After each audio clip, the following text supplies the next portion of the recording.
Okay. Hi, Kermit. How are you today? Pretty good. How are you? I'm doing just fine. Kermit, I was thinking, I had a question for you.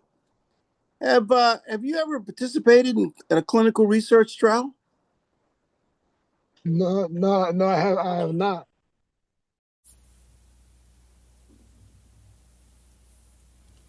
Hello, I am Robert Bernard Coley, a PD mover, and I am a PD research advocate. If you are wondering what that is, then follow me along on this journey as I share my clinical research participation challenge insights and those of my fellow PD movers. Why is the patient care partner voice so important for PD clinical research, recruitment, participation, and retention?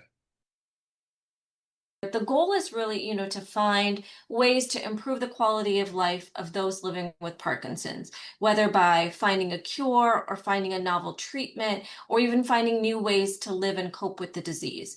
But if we don't consider the voices, the experiences, that real life experience of people living with Parkinson's, I think we're going to miss the mark.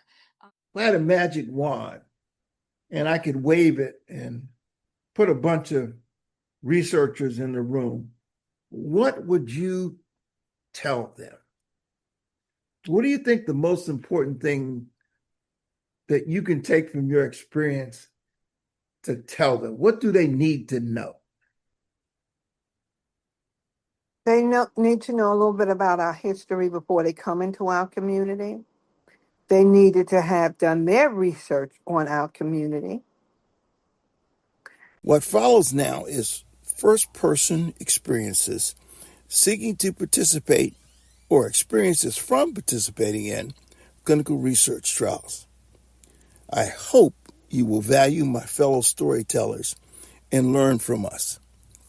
And now, our stories. The process was so frustrating because of all the roadblocks I experienced at every turn.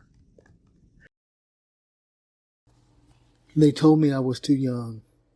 I was diagnosed with early onset at age 38. They said that they wanted newly diagnosed, but I had Parkinson's for 5 years. They told me I couldn't be on meds yet, but I had been on them since soon after I had been diagnosed. Why was the clinician asking me to sit still? He knew I had Parkinson's and was there to take part in this clinical trial. Richard's physical therapist referred him to a dancing and drumming study. That was our entry point into research. From that one experience came more.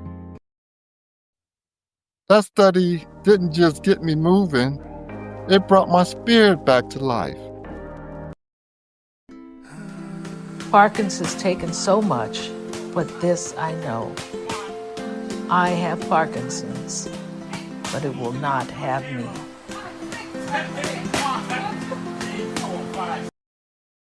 Plus, we understood the importance of having African Americans represented in research. But I was rejected, not just once, but a number of times. At this moment, I start to realize how dependent I am on my medication. I need it.